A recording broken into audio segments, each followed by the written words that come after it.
नमस्कार। RJ रुहिका Sharma channel में आप सभी का स्वागत है। हमारी कहानी वेश्या, जिसके लेखक है मुंशी प्रेमचंद्र जी, उसका पार्ट 2 आज हम आप लोगों के सामने प्रस्तुत करने जा रहे हैं। उससे पहले अगर आपको हमारी स्टोरीज अच्छी लगे तो हमारे चैनल को सब्सक्राइब करें, लाइक करें स्टोरीज को और शेयर ज़रूर करें और कमेंट करके हमें बताएं कि आप लोगों को ऐसी कहानियाँ पसंद हैं या नहीं। अगर होंगी तभी तो आप आए हैं, तो इसीलिए प्लीज़ हमारे चैनल को सब्सक्राइब करें क्योंकि आपके सब्सक्राइब की बहुत ज़्यादा ज़रूरत है। तो चलिए बिना समय को व्यर्थ किए हम लोग आगे चलते हैं। तो इस कहानी में हमने देखा था कि एक ऐसा व्यक्ति जिसकी शादी हो रखी है लेकिन फिर भी वो एक वेश्या के पास जाता है जिसका नाम है माधुरी। माधुरी वैसे तो काफ़ी अच्छी है, लेकिन क्योंकि उसका काम ही यही है अलग अलग मर्दों के साथ रहना। माधुरी का भी एक प्रेमी है जिसका नाम है कृष्ण। अब जो वो व्यक्ति है ना, जो कि शादीशुदा है और माधुरी को पसंद करता है, पसंद वैसे नहीं जिस्मानी तौर पर, वह व्यक्ति कृष्ण से बहुत चिढ़ता है। माधुरी काफी बार कहती है कि कृष्ण यहाँ ना आया करो क्योंकि ये सभी लोग तुम्हारे खून के प्यासे हो चुके हैं, लेकिन कृष्ण माधुरी को मना कर देता है। कहानी यहीं पर ही खत्म हुई थी और हम लोग यहीं से ही आगे बढ़ेंगे। चलिए कहानी शुरू करते हैं। माधुरी ने उसकी आंखों में आंखें गड़ाकर कहा, तुम झूठ बोलने की कला में इतने निपुण नहीं हो कृष्ण कि वेश्या को बुलावा दे सको। मैं न शीलवती हूं, न संकोचवती हूं और न अपनी दूसरी बहनों से भिन्न हूं। मैं वेश्या हूं, उतनी ही कलुषित, उतनी ही विलासांत, उतनी ही मायाविनी जितनी मेरी दूसरी बहनें, बल्कि उनसे कुछ ज्यादा। ना तुम अन्य पुरुषों की तरह मेरे पास विनोद और वासना प्राप्त के लिए आए थे। नहीं, महीनों आते रहने पर भी तुम यूं अलिप्त न रहते। तुमने कभी डींग नहीं मारी, मुझे धन का प्रलोभन नहीं दिया। मैंने भी कभी तुमसे धन की आशा नहीं की।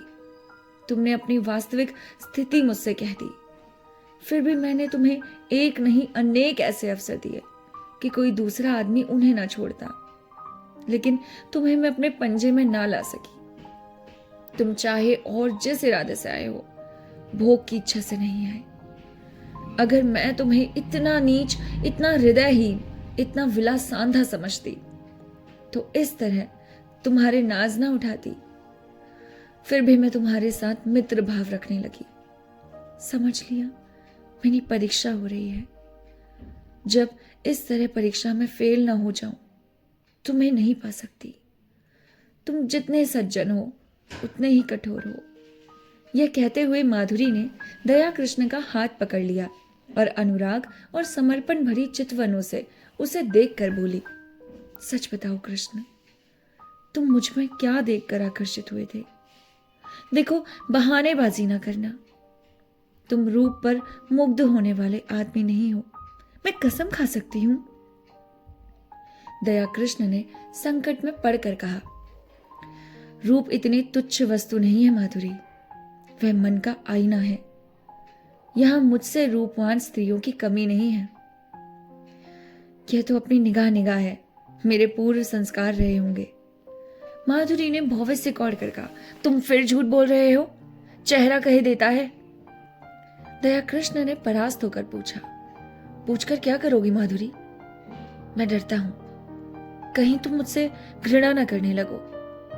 संभव है तुम मेरा जो रूप देख रही हो वह मेरा असली रूप ना हो। माधुरी का मुंह लटक गया, विरक्त सी होकर बोली, इसका खुले शब्दों में यह अर्थ है कि तुम्हें मुझ पर विश्वास नहीं है। ठीक है, वेश्याओं पर विश्वास करना भी नहीं चाहिए। विद्वानों और आत्माओं का उपदेश कैसे न मानोगे?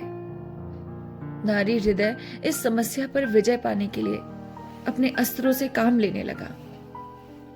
दया कृष्ण पहले ही पहल हिम्मत छोड़ बैठा, बोला, तुम तो नाराज हुई जाती हो माधुरी। मैं तो केवल इस विचार से कहा रहा था कि तुम मुझे धोखेबाज समझने लगोगी। तुम्हें शायद मालूम नहीं है, सिंगार सिंह ने मुझ पर कितने एहसान किए हैं। मैं उन्हीं के टुकड़ों पर पला हूं, इसमें रत्ती भर भी मुलागवा नहीं। वहां जाकर जब मैंने उनके रंग ढंग देखे और उनकी साध्वी स्त्री लीला को बहुत दुखी पाया, तो सोचते सोचते यही सुबह उपाय सूझा कि किसी तरह सिंगार सिंह को तुम्हारे पंजे से छुड़ाऊं।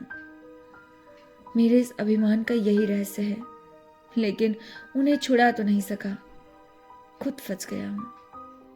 मेरे इस फरेब की जो साही सजा दे दो, सर झुकाए हुए हूं।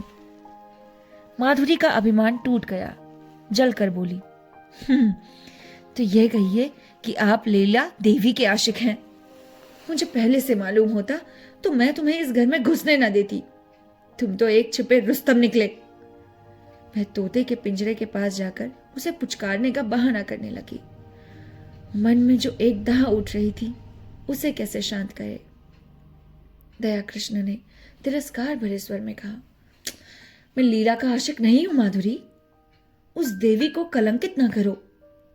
मैं आज तुम्हारे सामने शपथ खाकर कहता हूं कि मैंने कभी उसे उस निगाह से नहीं देखा।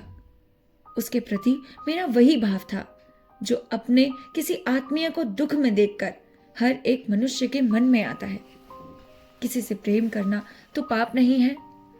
तुम व्यर्थ में अपनी और लीला की सफाई दे रहे हो। मैं नहीं चाहता कि लीला पर किसी तरह का आक्षेप लगाया जाए। अच्छा साहब, लीजिए, लीला का नाम ना लूंगी। मैंने मान लिया वह सती है, साध्वी है, और केवल उसकी आज्ञा से। दया कृष्ण ने बात काटी, उनकी कोई आज्ञा नहीं थी। ओहो, तुम तो जुबान पकड़ते हो कृष्ण। क्षमा करो, उनकी आज्ञा से नहीं, तुम अपनी इच्छा से आए। अब तो राजी हुए। अब यह बताओ, आगे क्या इरादे हैं तुम्हारे? मैं वचन तो दे दूंगी, मगर अपने संस्कारों को बदल नहीं सकती। मेरा तो मन दुर्बल है। मेरा सतीत्व कब का नष्ट हो चुका है। अन्य मूल्यवान पदार्थों की तरह रूप और यौवन की रक्षा भी बलवान हाथों से हो सकती है। मैं तुमसे पूछती हूँ, तुम मुझे अपनी शरण में लेने पर तैयार हो? तुम्हारा आश्रय पाकर, तुम्हारे प्रेम की शक्ति से मुझे विश्वास है मैं जीवन के सारे प्रलोभनों का सामना कर सकती हूँ। मैं इस सोने के महल को ठुकरा दूंगी, लेकिन इसके बदले मुझे किसी हरे वृक्ष की छाह तो मिलनी चाहिए। वह छाह तुम मुझे दोगे, और अगर नहीं दे सकते तो मुझे छोड़ दो। मैं अपने हाल में मगन हूं। मैं वादा करती हूँ, सिंगार सिंह से मैं कोई संबंध न रखूंगी। वह मुझे घेरेगा, रोएगा, संभव है गुंडों से मेरा अपमान कराए, आतंक दिखाए, लेकिन मैं सब कुछ झेल लूंगी तुम्हारी खातिर से।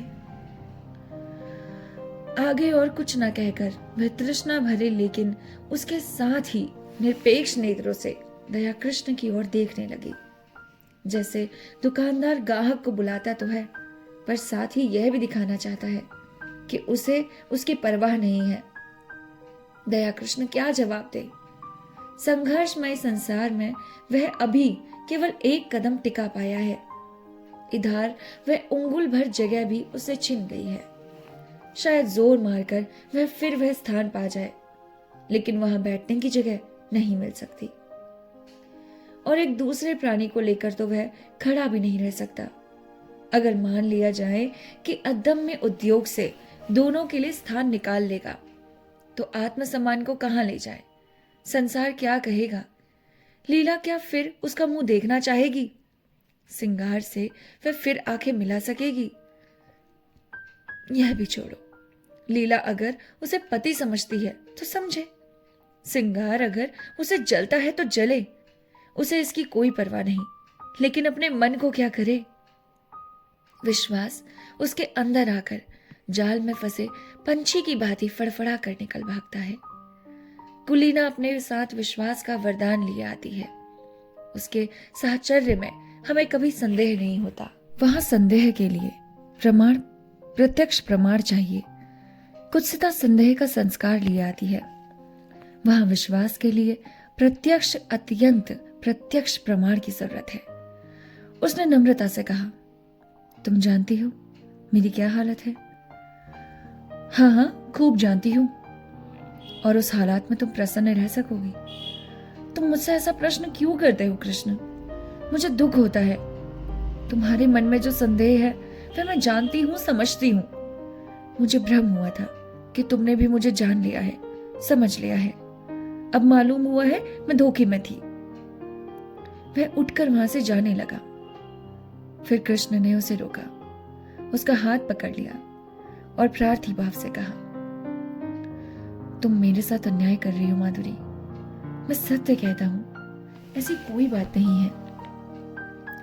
माधुरी ने खड़े खड़े विरक्त मन से कहा, तुम झूठ बोल रहे हो, बिल्कुल झूठ। तुम अब भी मन से यह स्वीकार नहीं कर रहे हो कि कोई स्त्री स्वेच्छा से रूप का व्यवसाय नहीं करती। पैसे के लिए अपनी लज्जा को उघाड़ना तुम्हारी समझ में कुछ ऐसे आनंद की बात है जिसे जिसे वेश्या शौक से करती है।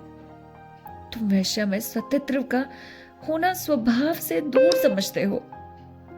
तुम इसकी कल्पना ही नहीं कर सकते कि वह क्यों अपने प्रेम में स्थिर नहीं होती।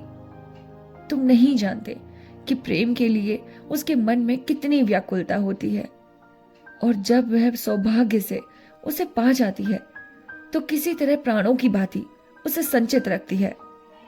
खारे पानी के समुद्र में मीठे पानी का छोटा सा पात्र कितना प्रिय होता है, इसे वह क्या जाने जो मीठे पानी के मटके में उंडेलता रहता हो। दया कृष्ण कुछ ऐसे असमंजस में पड़ा हुआ था कि उसके मुंह से एक भी शब्द ना निकला। उसके मन में जो शंका चिंगारी की भांति छिपी हुई है, वह बाहर निकलकर कितनी भयंकर ज्वाला उत्पन्न कर देगी। उसने कपट का जो अनुभव अभिनय किया था, प्रेम का जो स्वांग रचा था, उसकी ग्लानि उसे और भी व्यथित कर रही थी। सहसा माधुरी ने निष्ठुरता से पूछा, तुम यहां क्यों बैठे हो? दया कृष्ण ने अपमान को पीकर कहा, मुझे सोचने के लिए कुछ समय दो माधुरी। क्या सोचने के लिए? अपना कर्तव्य। हो, मैंने अपना कर्तव्य सोचने के लिए तुमसे समय नहीं मांगा। तुम मेरे उद्धार की बात सोच रहे हो तो उसे दिल से निकाल डालो। मैं भ्रष्टा हूं और तुम साधुता के पुतले हो। जब तक ये भाव तुम्हारे अंदर रहेगा, मैं तुमसे उसी तरह बात करूंगी जैसे औरों के साथ करती हूं। अगर भ्रष्ट हूं तो जो लोग अपना यहां काला मुंह करने आते हैं, वे कुछ कम भ्रष्ट नहीं है। तुम जो एक मित्र की स्त्री पर दांत लगाए हुए हो, तुम जो एक सरला अबला के साथ झूठे प्रेम का स्वांग करते हो, तुम्हारे हाथों अगर मुझे स्वर्ग में मिलता हो तो उसे ठुकरा दूं। दया कृष्ण ने लाल आंखें करके कहा, तुमने फिर वही आक्षेप किया? माधुरी तिलमिला उठी। उसकी रही सही मृदुता भी ईर्ष्या के उमड़ते हुए प्रवाह में समा गई। लीला पर आक्षेप भी असहाय है, इसलिए कि वह कुलवधू है। मैं तो एक वैश्य हूं, इसलिए मेरे प्रेम का उपकार भी स्वीकार नहीं किया जा सकता। उसने अविचलित भाव से कहा, आक्षेप नहीं कर रही हूं, सच्ची बात है। तुम्हारे डर से बिल खोदने जा रही हूं। तुम स्वीकार करो या ना करो, पर तुम लीला पर मरते हो। तुम्हारी लीला तुम्हें मुबारक रहे। मैं अपने सिंगार सिंह में ही प्रसन्न हूं। उद्धार की लालसा अब नहीं रही। पहले जाकर अपना उद्धार करो। अब से खबरदार कभी भूल कर भी यहां ना आना, नहीं तो पछताओगे। तुम जैसे रंगे हुए पत्तियों का उद्धार नहीं कर सकते। उद्धार वही कर सकता है जो उद्धार के अभिमान को हृदय में आने नहीं देते। जहां प्रेम है वहां किसी तरह का भेद नहीं रह सकता। यह कहने के साथ ही वह उठकर बराबर वाले दूसरे कमरे में चले गई और अंदर से द्वार बंद कर लिया। दया कृष्ण कुछ देर वहां मर्माहत सा रहा, फिर धीरे धीरे नीचे उतर गया, मानो देह में प्राण न हो। 2 दिन दया कृष्ण घर से न निकला। माधुरी ने उसके साथ जो व्यवहार किया, उसकी उसे रक्षा न थी। माधुरी को उससे प्रेम था, इसका उसे विश्वास था, लेकिन इस प्रेम इतना सहिष्णु हो जो दूसरों के मनोभाव को जरा भी विचार न करे, जो मिथ्या कलंक आरोपण करने से भी संकोच न करे, वह उन्माद हो सकता है, प्रेम नहीं।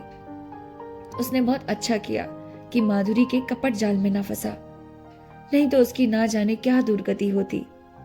पर दूसरे क्षण उसके भाव बदल जाते और माधुरी के प्रति उसके मन कोमलता से भर जाता। अब वह अपनी अनुदारता पर, अपनी संकीर्णता पर पछताता। उसे माधुरी पर संदेह करने का कोई कारण न था। ऐसी दशा में ईर्ष्या स्वाभाविक है, और वह ईर्ष्या ही क्या जिसमें डंक ना हो, विष ना हो। माना समाज उसकी निंदा करता है। यह भी मान लिया कि माधुरी सती भार्या ना होती, कम से कम सिंगार सिंह तो उसके पंजे से निकल जाता। दया कृष्ण के सर से ऋण का भार तो कुछ हल्का हो जाता। लीला का जीवन तो सुखी हो जाता। सहसा किसी ने द्वार खटखटाया। उसने द्वार खोला तो सिंगार सिंह सामने खड़ा था, बाल बिखरे हुए, अस्त व्यस्त। दया कृष्ण ने हाथ मिलाते हुए पूछा, क्या पाव पाव ही आ रहे हो? मुझे क्यों ना बुला लिया? सिंगार सिंह ने उसे चुपती हुई आंखों से देखकर कहा, मैं तुमसे यह पूछना आया हूं, माधुरी कहाँ है? अवश्य तुम्हारे घर में होगी। क्यों? अपने घर पर होगी, मुझे क्या खबर? मेरे घर पर क्यों आने लगी? इन बहानों से काम न चलेगा, समझ गए? मैं कहता हूं मैं तुम्हारा खून पी जाऊंगा, वरना ठीक ठीक बता दो, वह कहाँ गई? मैं बिल्कुल नहीं जानता, तुम्हें विश्वास दिलाता हूं। मैं तो 2 दिन घर से निकला ही नहीं। रात को मैं उसके पास था, सवेरे मुझे उसका यह पत्र मिला। मैं उसी वक्त दौड़ा हुआ उसके घर गया। वहां उसका पता न था। नौकरों से इतना मालूम हुआ कि तांगे पर बैठकर कहीं गई है। कहाँ गई है यह कोई बता ना सका। मुझे शक हुआ यहीं आई होगी। जब तक तुम्हारे घर की तलाशी ना ले लूंगा मुझे चैन ना आएगा। उसने मकान का एक एक कोना देखा, तख्त के नीचे अलमारी, अलमारी के पीछे। अब निराश होकर बोला, बड़ी बेवफा और मक्कार औरत है, जरा इस खत को पढ़ो। दोनों फर्श पर बैठ गए। दया कृष्ण ने पत्र लेकर पढ़ना शुरू किया। सरदार साहब, मैं आज कुछ दिनों के लिए यहां से जा रही हूं। कब लौटूंगी कुछ पता नहीं। ना ही जाने कि कहां जा रही हूं, यह भी नहीं जानती। जा इसलिए रही हूं कि इस बेशर्मी और बेहयाई की जिंदगी से मुझे घृणा हो रही है, और घृणा हो रही है उन लंपटों से जिनके कुत्सित विलास का मैं खिलौना थी, और जिनमें तुम मुख्य हो। तुम महीनों से मुझ पर सोने और रेशम की वर्षा कर रहे हो, मगर मैं तुमसे पूछती हूं, उससे लाख गुने सोने और 10 लाख गुने रेशम पर भी तुम अपनी बहन या स्त्री को इस रूप के बाजार में बैठने दोगे? कभी नहीं। उन देवियों में कोई ऐसी वस्तु है जिसे तुम संसार भर की दौलत से भी मूल्यवान समझते हो, लेकिन जब तुम शराब के नशे में चूर अपने एक एक अंग में काम का उन्माद भरे आते थे, तो तुम्हें कभी ध्यान न आता था कि तुम उसी अमूल्य वस्तु को किस निर्दयता के साथ पैरों से कुचल रहे हो। कभी ध्यान आता था कि तुम अपनी कुल देवियों को इस अवस्था में देखकर कितना दुखी होती? कभी नहीं। यह उन गीदड़ों और गिद्धों की मनोवृत्ति है जो किसी लाश को देखकर चारों ओर से जमा हो जाते हैं और उसे नोच नोच कर खाते हैं। कि समझ रखो, नारी अपना बस रहते हुए कभी पैसों के लिए अपने को समर्पित नहीं करती। यदि वह ऐसा कर रही है तो समझ लो उसके लिए और कोई आश्रय और कोई आधार नहीं है। और पुरुष इतना निर्लज है कि उसकी दुर्व्यवस्था में अपनी वासना तृप्त करता है, उसके साथ ही इतनी निर्दय की उसके माथे पर पतिता का कलंक लगाकर उसे उसी दुर्व्यवस्था में मरते देखना चाहता है। क्या वह नारी नहीं है? क्या नारित्व के पवित्र मंदिर में उसका स्थान नहीं है? लेकिन तुम उसे उस मंदिर में घुसने नहीं देते। उसके स्पर्श से मंदिर की प्रतिमा भ्रष्ट हो जाएगी। खैर, पुरुष समाज जितना अत्याचार चाहे कर ले, हम असहाय हैं, आत्माभिमान को भूल बैठी हैं। लेकिन सहसा सिंगार सिंह ने उसके हाथ से वह पत्र छीन लिया और जेब में रखता हुआ बोला, क्या बड़े गौर से पढ़ रहे हो? कोई नई बात नहीं, सब कुछ वही है जो तुमने सिखाया है। यही करने तो तुम उसके यहां जाते थे। मैं कहता हूं तुम मुझसे इतनी जलन क्यों हो गई है तुम्हें? मैंने तो तुम्हारे साथ कोई बुराई नहीं की। इस साल भर में मैंने माधुरी पर 10,000 से कम ना फूके होंगे। घर में जो मूल्यवान था वह मैंने उसके चरणों पर चढ़ा दिया, और आज उसे साहस हो रहा है कि वह हमारी कुल देवियों की बराबरी करे। यह सब तुम्हारा प्रसाद है। 70 चूहे खा के बिल्ली हज को चली। कितनी बेवफा जात है। ऐसो को तो गोली मार दे, जिस पर सारा घर लुटा दिया, जिसके पीछे सारे शहर में बदनाम हुआ, वह आज मुझे उपदेश चलने चली है। जरूर इसमें कोई ना कोई रहस्य है, कोई नया शिकार फंसा होगा, मगर मुझसे भागकर जाएगी कहां? ढूंढ ना निकालूं तो नाम नहीं। कमबख्त कैसी प्रेम भरी बातें करती थी कि मुझ पर घड़ों नशा चढ़ जाता था। बस कोई नया शिकार फंस गया, यह बात ना हो मूंछ मुड़ा लूं। दया कृष्ण उसकी सफारचट चेहरे की ओर देखकर मुस्कुराया। तुम्हारी मूछें तो पहले ही मुड़ चुकी हैं। इस हल्के से विनोद ने जैसे श्रृंगार सिंह के घाव पर मरहम रख दिया। वह बेसरो सामान घर, वह फटा फर्श, जो टूटी फूटी चीजें देखकर उसे दया कृष्ण पर दया आ गई। चोट की तिलमिलाहट में वह जवाब देने के लिए ईंट पत्थर ढूंढ रहा था, पर अब चोट ठंडी पड़ गई थी और दर्द घनीभूत हो रहा था। दर्द के साथ साथ सुहाद्र भी झाँक गया। अब आग ही ठंडी हो गई तो धुआं कहां से आता? उसने पूछा, सच कहना, तुमसे भी कभी प्रेम की बातें करती थी?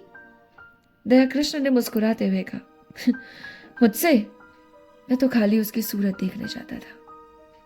हाँ, सूरत देखकर दिल पर काबू तो नहीं रहता। यह तो अपनी अपनी रुचि है मोहिनी, देखते ही कलेजे पर छुरी चढ़ जाती है। मेरे कलेजे पर तो कभी छुरी नहीं चली। यही इच्छा होती थी कि उसके पैरों पर गिर पड़ूं। इसी शायरी ने तो यह अनर्थ किया, तुम जैसे बुद्धुओं को किसी देताहीन से शादी कर देनी चाहिए। चले थे वैश्या से प्रेम करने। एक क्षण के बाद उसने फिर कहा, मगर है बेवफा, मक्कार। तुमने उसी वफा से आशा की, मुझे तो यही अफसोस है। तुमने वह दिल नहीं पाया, तुमसे क्या कहूं।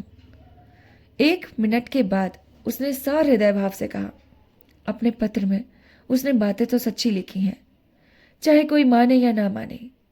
सौंदर्य को बाजारू चीज समझना बहुत कुछ अच्छी बात तो नहीं। दया कृष्ण ने पुचारा दिया, जब स्त्री अपना रूप बेचती है तो उसके खरीदार भी निकल आते हैं। फिर यहां तो कितनी ही जातियां हैं जिनका यही पेशा है। यह पेशा कैसे चला? स्त्रियों की दुर्बलता से? नहीं, मैं समझता हूं बिस्मिल्लाह पुरुष होने की होगी। इसके बाद एकाएक जेब से घड़ी निकालकर देखता हुआ बोला, ओहो, 2 बज गए हैं और अभी मैं यहीं बैठा हूं। आज शाम को मेरे यहाँ खाना खाना, जरा इस बात पर बातें होंगी। अभी तो उसे ढूंढ निकालना है, वह है कहीं इसी शहर में। घर वालों से कुछ भी नहीं कहा। बुढ़िया नायिका सर पीट रही थी।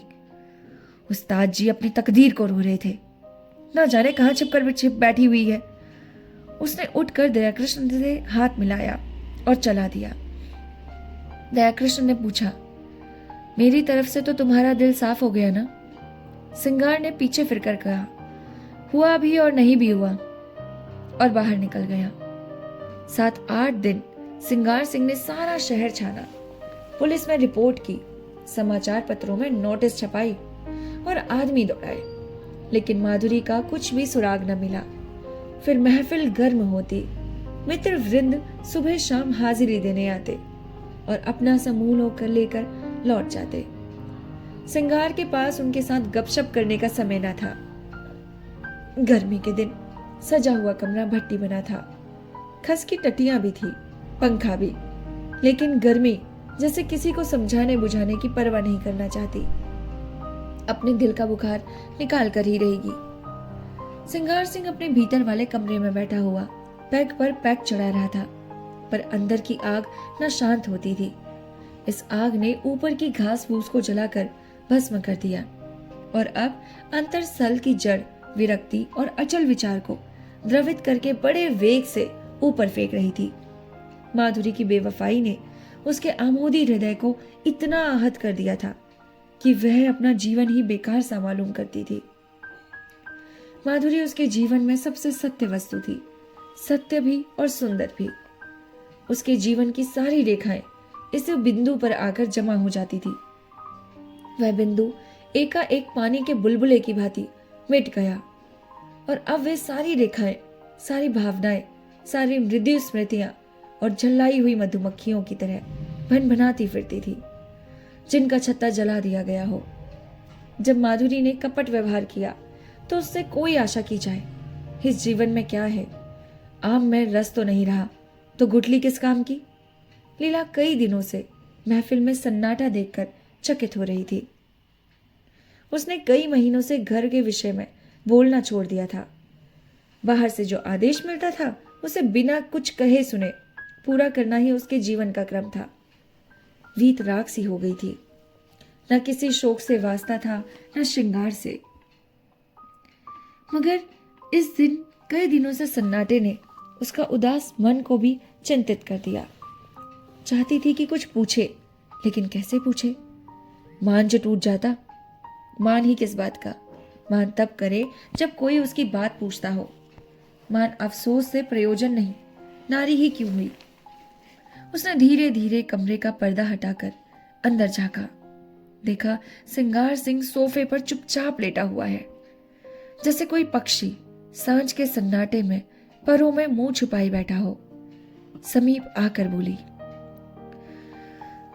मेरे मुंह पर ताला डाल दिया गया है, लेकिन क्या करूं, बिना बोले रहा नहीं जाता। कई दिन से सरकार की महफिल में सन्नाटा क्यों है? तबीयत तो अच्छी है। सिंगार ने उसकी ओर आंखें उठाई, उनमें व्यथा भरी हुई थी। कहा, तुम अपने मैके क्यों नहीं चले जाती लीला? आपकी जो आ गया, पर यह तो मेरे प्रश्न का उत्तर ना हुआ। वह कोई बात नहीं, मैं बिल्कुल अच्छा हूं। ऐसे बेहयाओं की मौत भी नहीं आती। अब इस जीवन से जी भर गया है। कुछ दिनों के लिए बाहर जाना चाहता हूं। तुम अपने घर चली जाओ तो मैं निश्चिंत हो जाऊंगा। भला आपको मेरी इतना चिंता कब से हो गई? अपने साथ जो कुछ ले जाना चाहती हो ले जाओ। मैंने इस घर की चीजों को अपना समझना छोड़ दिया है। मैं नाराज नहीं होकर कह रहा हूं लीला, ना जाने कब लौटूं। तुम यहां अकेले कैसे रहोगी? कई महीनों के बाद लीला ने पति की आंखों में स्नेह की झलक देखी। मेरा विवाह तो इस घर की संपत्ति से नहीं हुआ है, तुमसे हुआ है। तुम जहां रहोगे वहीं मैं भी रहूंगी। मेरे साथ तो अब तक तुम्हें रोना ही पड़ा। लीला ने देखा सिंगार की आंखों में आंसू की एक बूंद नीले आकाश में चंद्रमा की तरह गिरने गिरने को हो रही थी। उसका मन भी पुलकित हो उठा।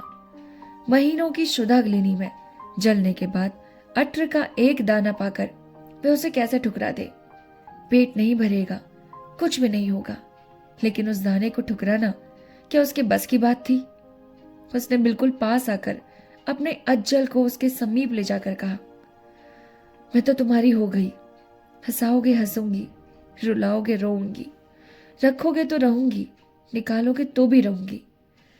मेरा घर तुम हो, धर्म तुम हो, अच्छी हूं तो तुम्हारी हूं, बुरी हूं तो तुम्हारी हूं। और दूसरे क्षण सिंगार के विशाल सीने पर उसका सर रखा हुआ था। उसके हाथ जो लीला ने एक तूफान की हर्ष सी ला दी थी। आंखों में हर्ष के आंसू और मन में एक ऐसा तूफान जो उन्हें ना जाने कहां उड़ा ले जाए। एक क्षण के बाद सिंगार ने कहा, तुमने कुछ सुना? माधुरी भाग गई और पगला दयाकृष्ण उसकी खोज में निकला। लीला को विश्वास ना आया। दयाकृष्ण? हाँ जी, जिस दिन वह भागी है उसके दूसरे ही दिन वह भी चल दिया। वह तो ऐसा नहीं है। और माधुरी क्यों भागी?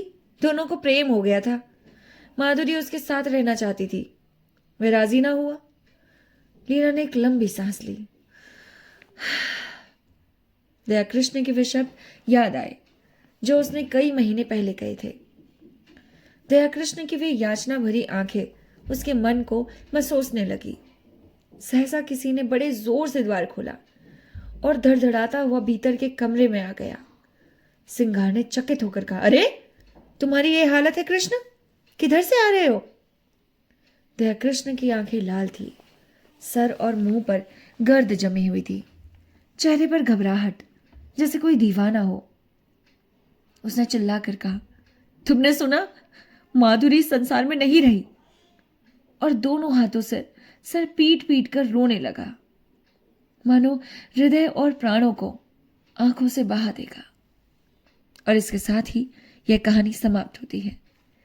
अगर आपको ये कहानी अच्छी लगी तो प्लीज़ प्लीज़ प्लीज़ हमारे चैनल को सब्सक्राइब करें, कहानी को लाइक करें और शेयर करें, और हमें बताएं कि आपको ये कहानी कैसी अच्छी लगी, मतलब क्यों अच्छी लगी, मतलब मेरी आवाज़ अच्छी लगी नहीं लगी, मतलब जो भी है। प्लीज़ हमें सब्सक्राइब करें। आपके एक सब्सक्राइब से हमें बहुत मोटिवेशन मिलेगी और हमारे चैनल को ग्रोथ भी। तब तक के लिए नमस्कार, शुक्रिया।